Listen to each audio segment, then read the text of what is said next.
Trinidad and Tobago not opening a refugee camp for Venezuelans. And in sport, the new CWI president says CPL not enough to revive interest in West Indies cricket. I'm Dawn Paris, and this is a Monday, April 8th, 2019, Caribbean in 10. And we'll be back with the details after the break.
Trinidad and Tobago's Prime Minister Dr. Keith Rowley says the government will not open a refugee camp for Venezuelans.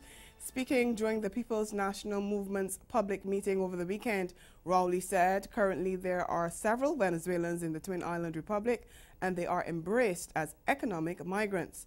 The Prime Minister added that he has been approached by external forces and agencies to open refugee camps in Trinidad for Venezuelans, but he has refused. He says the reason for his decision is, quote, once those doors are open, they are very difficult to close, end quote. He pointed to refugee camps which had been opened in countries in the Middle East, which had seen persons spend entire lifetimes in the camps. He said while those camps had been established to be a temporary sanctuary for refugees, there appeared no end to the refugee situation. The Prime Minister also raised the question of TNT's ability to accommodate the Venezuelan refugees should such a camp open in the country.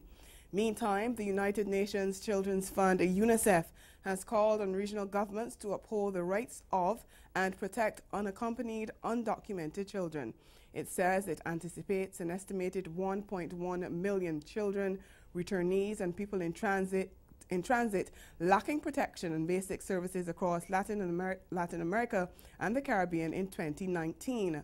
Maria Cristina Percival, UNICEF's regional director, says she's encouraged by government's efforts to jointly seek regional solutions to the challenges posed by large-scale migration. But she added that as the crisis in Venezuela continues, migrants increase, and the essential protection, healthcare, and education services in host and transit countries are suffering additional strain.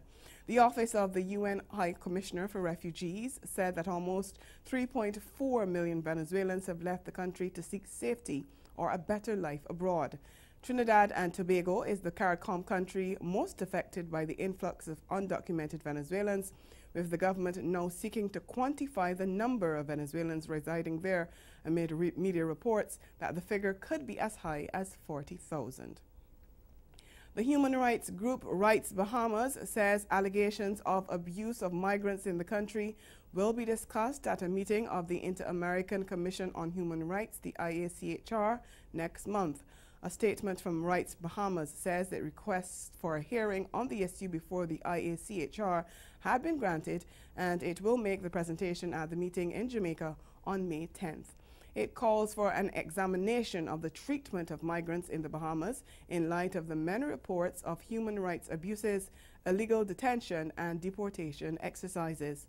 Rights Bahamas says the request for the hearing is also as a result of the implementation of racist and xenophobic policies, the targeting of persons of Haitian descent born in the Bahamas, denial of the right to school to children of migrants, and the ongoing inhumane and unsanitary conditions at the Carmichael Road Detention Center. The human rights group said that on the very day that it had received information regarding the Jamaica meeting, the Bahamas Department of Immigration launched an aggressive round of illegal raids and roundups in New Providence, stopping cars and illegally demanding that people produce papers or be detained. 3 people are being considered for the post of Prime Minister of Haiti following the departure of Jean-Henri Sillon, who was recently forced out of office. President of the Chamber of Deputies, Gary Bourdeaux, and President of the Senate, Karl Murat Cantave, said the names were presented to them during 3 hours of talks with President Jovenel Moïse over the weekend. The talks were in keeping with the provisions of the Constitution that allow for the presidents of the 2 branches of Parliament to be part of the process leading to the choice of a new Prime Minister. According to the 2 parliamentary officials, Moïse had put forward the names of Attorney Marjorie Alexandre Brunache, a former Consul General of Haiti in Boston, and a daughter of President Boniface Alexandre, the current interim Prime Minister Jean-Michel Lapin, and Gabriel Fortune, currently the mayor of Les Cayes, a town in southwest Haiti. Under Haitian law, a caretaker prime minister and government can only oversee the country's day-to-day affairs and cannot enter into any new contracts. President Moïse has been under pressure from opposition parties to step down over his handling of domestic affairs, as well as the use of funds under the Petro-Carib Oil Alliance of many Caribbean states with Venezuela to purchase oil on conditions of preferential payment. But Moïse has already indicated he will not give in to the opposition's demands. Stay with us. Your Midday Sport is next. So what has been established so far in all these investigations that you think that the president could be guilty of, or where he may have a problem? I'll start with you, William. As of now, there's no actual crime. There's nothing to indict Donald Trump on. Most of the indictments have been unrelated or process crimes related to the investigation. It looks like, I mean, more has come out about the FBI and the DOJ and what was happening at the highest levels. There was a silent coup. I wanted to mention Muse really quick because I had the pleasure of attending an event here, and it was phenomenal. You have the different rooms, the different settings. I love the setup. I love the open space. I love the fact that it's in a community where not too many, it's not a buzz of artwork here. Not like that, you don't see that buzz. And then you go a couple of blocks over, and there you have it, buzz, buzz, buzz. But I like the way that you guys are making noise here in the community. Come on now, we are making noise here.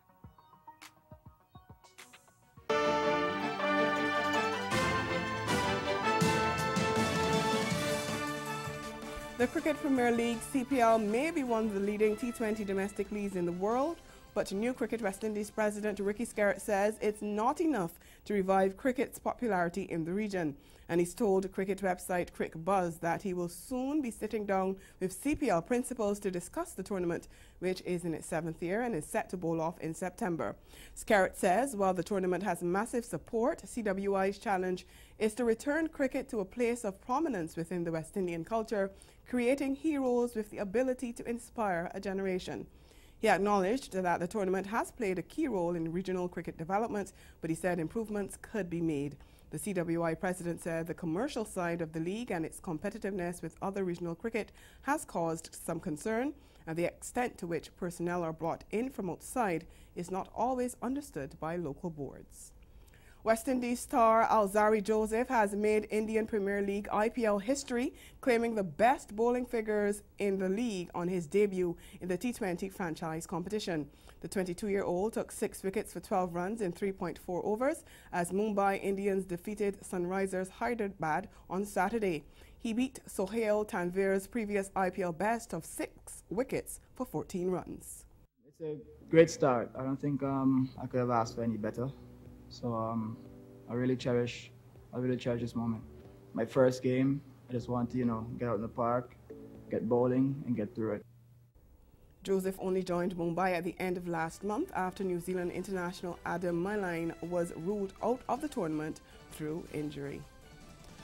And that's Caribbean in 10. Join us at 6:30 this evening for Caribbean Newsline. Good afternoon.